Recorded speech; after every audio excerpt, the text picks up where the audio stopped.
नमस्कार दोस्तों, कैसे हैं आप लोग। 11th क्लास की ज्योग्राफी किताब चल रही है, चैप्टर नंबर 3 है। चैप्टर नंबर 3 में अर्थक्वेक्स के बारे में हम लोग बातचीत कर रहे थे। प्राइमरी और सेकेंडरी वेव्स के बारे में जाना, बॉडी वेव्स और सरफेस वेव्स के बारे में जाना। अब यहाँ पे हम लोग सबसे पहले तो ये समझेंगे कि भाई अर्थक्वेक्स को मेजर कैसे किया जाता है। देखिए, अर्थक्वेक्स को मेजर करने के दो स्केल है, एक है रिक्टर स्केल, एक है मर्कैली स्केल। आप बोलोगे कि रिक्टर स्केल और मर्कैली स्केल आपस में एक दूसरे से कैसे अलग है। रिक्टर स्केल में जब मेजरमेंट होता है अर्थक्वेक के आने का, उसके डैमेज का, तो वो होता है 0 से 10 पे, और मर्कैली स्केल में होता है 1 से 12 पे। दोनों में फर्क है, एक करता है मैग्नीट्यूड के बेसिस पे, दूसरा करता है इंटेंसिटी के बेसिस पे। रिक्टर स्केल जब अर्थक्वेक को मेजर करता है तो वो मैग्नीट्यूड स्केल के बेसिस पे मेजर करता है। मतलब कि अर्थक्वेक के लिए फोकस पे, हाइपोसेंटर पे जितनी एनर्जी रिलीज हुई, वो एनर्जी कितनी है, उस बेस पे डिसाइड किया जाएगा कि रिक्टर स्केल पे उस पर्टिकुलर अर्थक्वेक का क्या रैंकिंग है, मतलब उसका मैग्नीट्यूड क्या है। बेसिकली मैग्नीट्यूड डिपेंड करता है कि भाई उस अर्थक्वेक के हाइपोसेंटर पे या फोकस पे कितनी एनर्जी रिलीज हुई। तो एनर्जी डिसाइड्स मैग्नीट्यूड, और मैग्नीट्यूड से रिक्टर स्केल पे आपकी नोटिंग आ जाएगी। ठीक है भाई। नेक्स्ट आता है आपका क्या, मर्कैली। मर्कैली स्केल होता है इंटेंसिटी स्केल। मर्कैली एक इटालियन सीज्मोलॉजिस्ट थे, ये सिस्टम वही लेके आए। इनका क्या बोलना है कि जो इंटेंसिटी स्केल है ना, ये इंटेंसिटी स्केल कहीं ना कहीं मैग्नीट्यूड को तो देखता ही है, साथ साथ ये भी देखता है कि कितना डैमेज हुआ है, विजिबल डैमेज को भी एसेस करता है। तो भाई कहीं पे अगर अर्थक्वेक आया और उस अर्थक्वेक के चलते, मतलब किसी खाली जगह पे आया है, बहुत एनर्जी रिलीज हुई लेकिन जान माल का नुकसान कम हुआ, तो रिक्टर स्केल पे तो उसकी जो नंबरिंग होगी वो 1 से 10 के स्केल पे बहुत ऊपर हो सकती है, 8-9 हो सकती है, लेकिन मर्कैली स्केल पे हो सकता है कम हो जाए। क्योंकि मर्कैली स्केल में ये भी देखा जाता है कि वो कितना नुकसान करके गया है वो पर्टिकुलर अर्थक्वेक।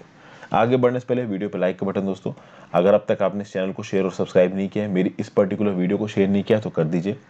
मुझे हेल्प करने के लिए आप ज्वाइन बटन दबा के चैनल मेंबर बन सकते हैं। आपके लिए बहुत सारी चीज़ें मैं फ्री ऑफ कॉस्ट लेके आया हूँ। एनसीईआरटी 6 से 12, फिर आपकी लक्ष्मीकांत की पॉलिटी, स्पेक्ट्रम मॉडर्न हिस्ट्री। तो आप ज्वाइन बटन दबा के हेल्प कर सकते हो। इंस्टाग्राम पे फॉलो कर लो, आपकी जर्नी डॉट्स को जवाब दूंगा। टेलीग्राम ग्रुप ज्वाइन कर लीजिए, जो भी मैं करंट अफेयर्स की वीडियोस बनाता हूँ, एडिटोरियल, उन सब की पीडीएफ आपको टेलीग्राम ग्रुप में मिल जाती है। लेक्चर्स की नोटिफिकेशन भी टेलीग्राम ग्रुप में मिल जाती है, क्योंकि यूट्यूब हर वीडियो की नोटिफिकेशन नहीं भेजता है। अब बात करते हैं किसकी, इफेक्ट्स ऑफ अर्थक्वेक की। अर्थक्वेक एक नेचुरल हैजार्ड है, एक नेचुरल प्रोसेस है, तो कहीं ना कहीं इसके आफ्टर इफेक्ट्स भी हैं, इसके साइड इफेक्ट्स भी हैं। क्या क्या साइड इफेक्ट्स हैं यहाँ पे अर्थक्वेक के, इनको समझना बहुत ज्यादा जरूरी है। पहला, ग्राउंड की शेकिंग। भाई ग्राउंड शेकिंग होती है, ये तो हमको पता ही है, ये तो सबसे विजिबल इफेक्ट है इसका, ये तो होता ही होता है। दूसरा है differential ground settlement. Differential ground settlement क्या होता है कि देखिए भाई, आपका एक स्ट्रक्चर बना हुआ है, आपकी बिल्डिंग बनी हुई है। अभी बिल्डिंग जिस जमीन के, जिस मिट्टी के ऊपर बनी हुई है, मिट्टी ही खिसक जाए तो आप बोल दो कि डिफरेंशियल ग्राउंड सेटलमेंट। समझिए बात को, जैसे कि अभी जब भी कोई बिल्डिंग बनाई गई तो उस बिल्डिंग के नीचे पहले एक लेवल डिसाइड किया गया ना कि भाई ये लेवल था, इस लेवल के ऊपर आप बिल्डिंग बना रहे हो। कल की डेट में जो नीचे का लेवल है यही गायब हो जाए, बिल्डिंग बनी हुई है, तो ओवरऑल हो सकता है कि जितनी सॉइल की थिकनेस हो वो थिकनेस कम हो जाए, किसी एक जगह पे पर्टिकुलर जो एल्टीट्यूड है वो कम हो जाए, मिट्टी पूरी की पूरी हट जाए, तो इसको बोला जाता है डिफरेंशियल ग्राउंड सेटलमेंट। ठीक है भाई, कि जिस बेस के ऊपर आप किसी स्ट्रक्चर को खड़ा करने की सोचते हो वो बेस ही हिल जाए, तो वहां पे क्या हो जाएगा, डिफरेंशियल ग्राउंड सेटलमेंट हो जाएगा। मतलब ग्राउंड का जो सेटलमेंट है उसका ओरिएंटेशन ही बदल जाएगा। फिर नेक्स्ट है लैंड एंड मड स्लाइड्स। तो लैंडस्लाइड्स आपको पता ही है भाई, पहाड़ों के साइड में जमीनें टूट के नीचे की तरफ खिसकती चली जाती हैं। तो जैसे कि ये पहाड़ है, पहाड़ के साइड में, ठीक है, ये जो स्लैंट सरफेस है, इसके ऊपर बहुत से सेटलमेंट्स, इसके ऊपर की मिट्टी, अब ये मिट्टी एकदम से टूट के नीचे की तरफ गिरने लगे तो इसको आप बोलते हो लैंडस्लाइड्स। नेक्स्ट होता है सॉइल लिक्विफैक्शन। सॉइल लिक्विफैक्शन का मतलब क्या होता है, आपको पता है कि जहां जहां पे भी मिट्टी मिलती है उस मिट्टी में थोड़ा मॉइस्चर है। कहीं कहीं पे क्या होता है कि मिट्टी बिल्कुल सॉलिडिफाई हो गई है, या मिट्टी इस हद तक पानी से सैचुरेट कर चुकी है कि वो अपने आप को सॉलिड में कन्वर्ट कर चुकी है, और वो सॉलिड इतना पक्का है कि आप उसके ऊपर स्ट्रक्चर्स बना सकते हैं, लिमिटेड कंस्ट्रक्शन कर सकते हैं। कल की डेट में कुछ ऐसा हो जाए कि एकदम से वो सैचुरेटेड सॉइल जो कि एक सॉलिड की फॉर्म में आपके साथ अवेलेबल है, वो अपने आप को इमीडिएटली लिक्विड में बदल ले, इसको बोला जाता है सॉइल लिक्विफैक्शन। यानी सॉइल लिक्विफैक्शन में क्या हुआ कि वो सॉइल जो आपके सामने सॉलिड फॉर्म में था वो एकदम से लिक्विड फॉर्म में बदल गया अर्थक्वेक के चलते। तो ये होता है सॉइल लिक्विफेक्शन। तो ऑब्वियस सी बात है वो सॉलिड फॉर्म पे जो भी स्ट्रक्चर्स बने होंगे उस सॉइल के लिक्विड होने की वजह से वो सारे स्ट्रक्चर्स ढह जाएंगे। फिर नेक्स्ट है आपका ग्राउंड लर्चिंग। ग्राउंड लर्चिंग देखिए, अब नॉर्मल लर्चिंग मतलब एकदम से आगे जाना, एकदम से पीछे आना, एक हैफेजेड रैंडम मूवमेंट जिसमें आप बिल्कुल पता नहीं कर पाओगे कि क्या होने वाला है। तो जब ये ग्राउंड में होने लगता है तो उसको ग्राउंड लर्चिंग बोलते हैं। बेसिकली ऑब्वियस सी बात है ये अर्थक्वेक के साथ तो एसोसिएटेड हो गई। एवलांचेस, एवलांचे में होता क्या है कि माउंटेन साइड के जो स्लाइडिंग सरफेस है उसके ऊपर से स्नो का, आइस का, अर्थ का, रॉक का, मटेरियल का स्विफ्ट मोशन, एकदम से चीजें गिरती हुई बहुत तेजी से नीचे से आ रही माउंटेन साइड से, तो इसको आप बोल सकते हो एवलांचे। फिर आप बात करो ग्राउंड डिस्प्लेसमेंट की, floods from dam and levee failures, fires, structural collapse, falling object, tsunami, ये सब कहीं ना कहीं अर्थक्वेक के साथ एसोसिएटेड है। यहाँ पे जो पहले 6 आपको कारण बताए गए हैं वो लैंड फॉर्म्स, मतलब उनका इफेक्ट लैंड फॉर्म से आता है। तो पहला ग्राउंड शेकिंग, दूसरा डिफरेंशियल ग्राउंड सेटलमेंट, तीसरा लैंड, चौथा सॉइल लिक्विफिकेशन, पांचवा ग्राउंड लर्चिंग, छठा एवलांच। इसका सीधे सीधे इफेक्ट किस पे आएगा? तो भाई जमीन पे बने हुए जो लैंड फॉर्म्स हैं, अगर कोई स्ट्रक्चर बना रखा है या जो भी वहां पे लोकल जियोलॉजिकल लैंड फॉर्म है उसके ऊपर फर्क आएगा इन चीजों का। ठीक है भाई। और उसके बाद की जो चीजें हैं ना, ये सीधे सीधे लोगों पे इफेक्ट डालती हैं। हालांकि ये जो लैंड फॉर्म्स के ऊपर इफेक्ट लाने वाली चीजें हैं ये भी जान माल को नुकसान पहुंचा सकती हैं अगर वहां पे लोग एग्जिस्ट करते हैं तो। ठीक है भाई। तो बात के 6 के बाद ये जो 7 से लेके 12 तक के जो ऑब्जेक्ट्स है ये तो सीधे सीधे लाइफ और प्रॉपर्टी को नुकसान पहुंचाते हैं। हालांकि पहले 6 भी लाइफ और प्रॉपर्टी को नुकसान पहुंचाते हैं। सुनामी की बात करो अगर आप, तो सुनामी कब आएगी? सुनामी तब आएगी जब जो भी अर्थक्वेक आया है उसका एपी सेंटर पानी के नीचे है। तो मान लीजिए ये ओशन है, ओशन के नीचे यहां कहीं जमीन है, इतना पूरा पानी भरा हुआ है और इस जमीन के नीचे यहां कहीं पे अर्थक्वेक आया है, तो ये हो जाएगा इसका एपी सेंटर। ओके, इस एपी सेंटर पे यहां पे एनर्जी रिलीज होगी तो सुनामी निकलेगी। सुनामी में क्या होता है? सुनामी वेव्स होती हैं जो कि अर्थक्वेक के ट्रेमर की एनर्जी के चलते जनरेट होती हैं। तो tsunami is not an earthquake. Earthquake की वजह से जो एनर्जी रिलीज हुई उससे बड़ी बड़ी वेव्स पैदा हुई जिसको आपने बोला सुनामी। ठीक है भाई। जो एक्चुअल अर्थक्वेक होता है वो केवल फ्यू सेकंड्स चलता है, लेकिन अगर उसमें इनफ एनर्जी है तो वो उस लेवल की सुनामी पैदा कर सकता है जो कि तगड़ा डिवास्टेशन ला सकती है। एक बड़ी सुनामी पैदा करने के लिए रिक्टर स्केल पे 5 मैग्नीट्यूड से ज्यादा का अगर अर्थक्वेक आता है तो वो एक ठीक ठाक बड़ी सुनामी को पैदा कर सकता है जो अच्छी खासी तबाही मचा देगी। 2004-5 के समय पे जो इंडियन ओशन में सुनामी आई थी, ये सुमात्रा आइलैंड के पास कहीं यहाँ पे, उसके चलते कौन कौन सी कंट्रीज इफेक्ट होंगी? बगल में इंडोनेशिया नजर आ रहा है तो इससे इफेक्ट हो गई।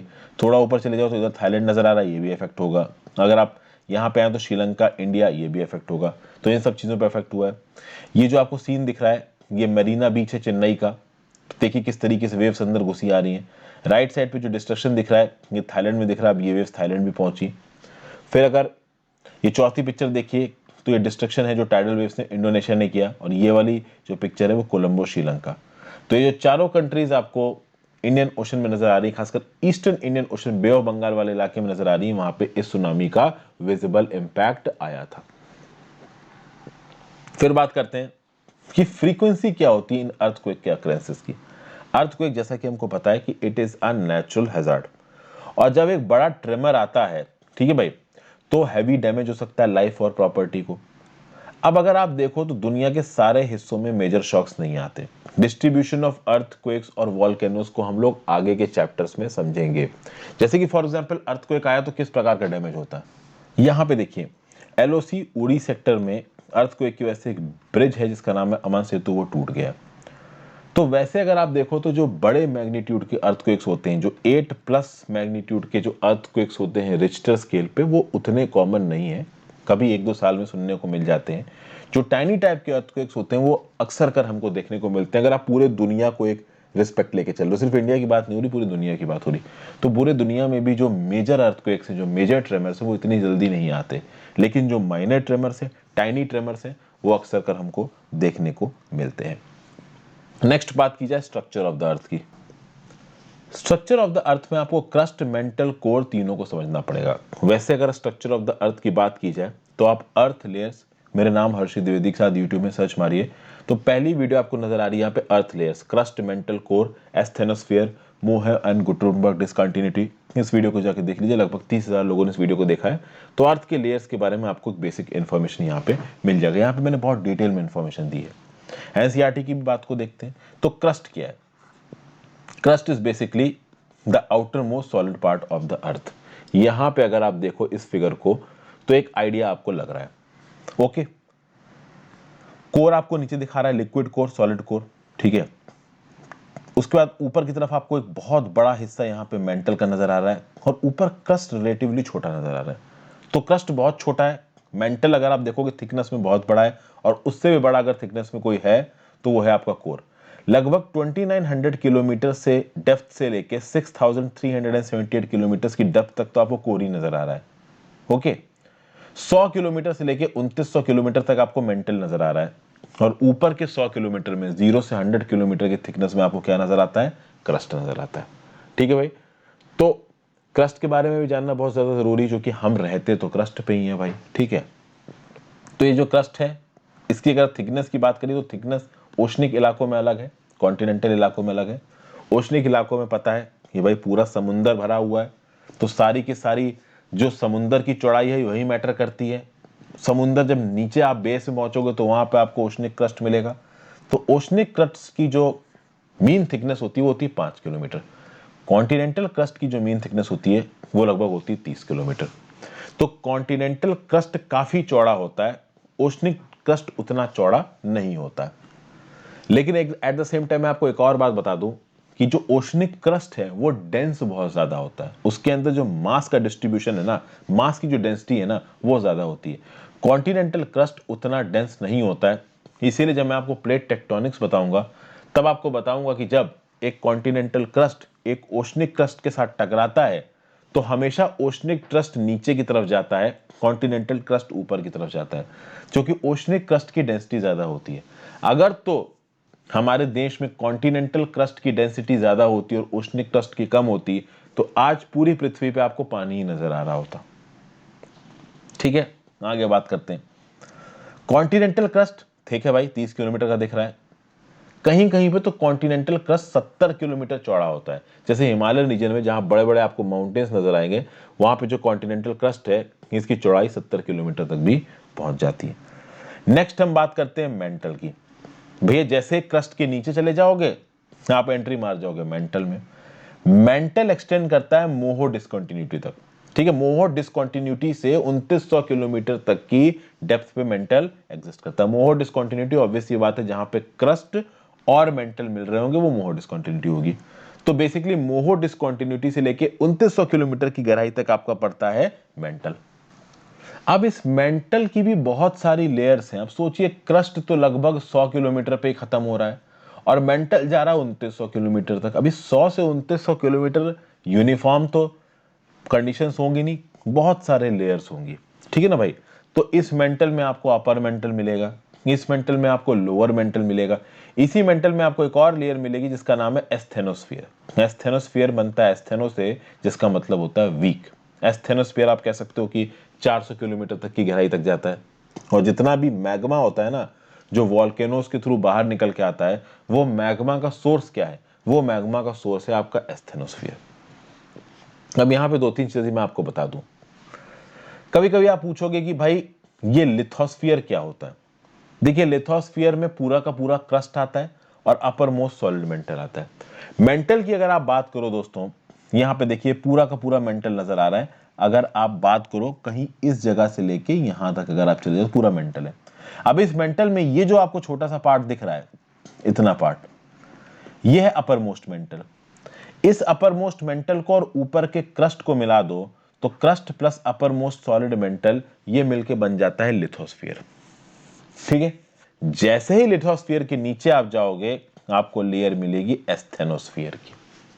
ठीक है, और एस्थेनोस्फीयर से नीचे जाओगे तो आपको मिलेगा लोअर मेंटल। तो ये एक आप कह सकते हो कि बहुत बेसिक सा मैंने आपको एक लेआउट बताया कि किस प्रकार से जो मेंटल है वो अलग अलग लेयर्स में टूटा हुआ है। ठीक है भाई, एस्थेनोस्फीयर की बात करिए तो एस्थेनोस्फीयर से ही जो मैग्मा है वो वॉल्केनिक एरप्शन के थ्रू बाहर आता है। तो आप ये बोल सकते हो कि वॉल्केनिक इरप्शंस के थ्रू जो भी मैग्मा लावा बाहर आ रहा है वो कहां से आ रहा होगा, वो एस्थेनोस्फीयर से आ रहा होगा। ठीक है, फिर लिथोस्फीयर क्या होता है, तो crust and upper most part of the mental जो कि सॉलिड होता है, ये मिला के बनाता है लिथोस्फीयर। ठीक है भाई, लिथोस्फीयर की जो चौड़ाई है वो 10 किलोमीटर से 200 किलोमीटर के बीच में वेरी करती है। अगर आप लोअर मेंटल की बात करो तो ये एस्थेनोस्फीयर के भी नीचे आता है। लोअर मेंटल ज्यादातर केसेस में देखा जाता है सॉलिड होता है। अपर मोस्ट सॉलिड मेंटल जो कि भाई लिथोस्फीयर का पार्ट है वो भी सॉलिड होता है। बीच में एक लेयर आती है एस्थेनोस्फीयर की, 400 किलोमीटर तक वो जाती है, ये लिक्विड होती है और हाईली विस्कस लिक्विड होता है, बहुत ही ज्यादा हाईली विस्कस लिक्विड। ठीक है भाई, फिर बात करते हैं हम लोग कोर की। अगर आप फिगर देखो तो कोर कितना चौड़ा नजर आ रहा है आपको, यहां से लेके यहां तक नजर आ रहा है। उसमें लिक्विड कोर अलग, सॉलिड कोर अलग। 2900 किलोमीटर से लेके डेप्थ से लेके लगभग 6400 किलोमीटर की डेप्थ में आपको मिलता है क्या, कोर। ओके, अर्थक्वेक वेव्स ने हमें मदद की है ये पता करने में कि कोर किस प्रकार का है। ठीक है, एग्जिस्टेंस है कोर का हमारे अर्थ के इंटीरियर्स में, ये हमको कैसे पता चला, तो ये हमको पता चला अर्थक्वेक वेव्स के दम पे। कोर और मेंटल की बाउंड्री कहां पे, it is at a depth of 2900 kilometre. जो आउटर कोर होता है वो लिक्विड स्टेट में होता है, जो इनर कोर होता है वो सॉलिड स्टेट में होता है। ये जो कोर होता है ना, it is made up of very very heavy materials. ज्यादातर केसेस में इन कोर में आपको निकल और आयरन नजर आएंगे। जब मैंने आपको बताया था कि जब हमारी पृथ्वी बन रही थी, यूनिवर्स बन रहा था, यूनिवर्स के साथ साथ एक्सपेंशन के बाद हमारा गैलेक्सी बनी, मिल्की वे गैलेक्सी, उसमें सोलर सिस्टम बना।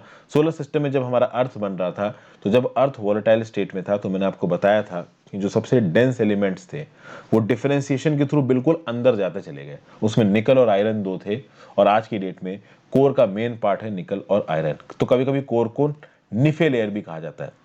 Ni रिप्रेजेंट्स निकल और Fe रिप्रेजेंट्स फेरस यानी कि आयरन। तो क्रस्ट मंटल कोर के बारे में हमने बेसिकली इस वीडियो में जाना। उसके बाद एस्थेनोस्फीयर क्या होता है ये जाना। हमने ये जाना कि अर्थक्वेक ऑकरेंसेस की फ्रीक्वेंसी क्या है, उसके इफेक्ट्स क्या क्या है, और उसको मेजर कैसे किया जाता है। नेक्स्ट वीडियो में हम लोग क्या क्या जानेंगे, नेक्स्ट वीडियो हम लोग वॉल्केनोस के बारे में जानेंगे। ये शील्ड वॉल्केनोस क्या होते हैं, कंपोजिट वॉल्केनोस क्या होते हैं, मिड ओशनिक रिज वॉल्केनोस क्या होते हैं, वॉल्केनिक लैंडफॉर्म्स कितने प्रकार के होते हैं, intrusive form, extrusive form, batholith, laccolith, lopolith, phacolith, sills. इन सब चीजों को जितना हो सकेगा समझने की कोशिश करेंगे। डाइक्स, कोशिश करूंगा कि मैं नेक्स्ट वीडियो में इस चैप्टर को खत्म कर दूं। Thank you for watching this video friends, have a great day, goodbye. Video को लाइक जरूर कर देना। Have a great day.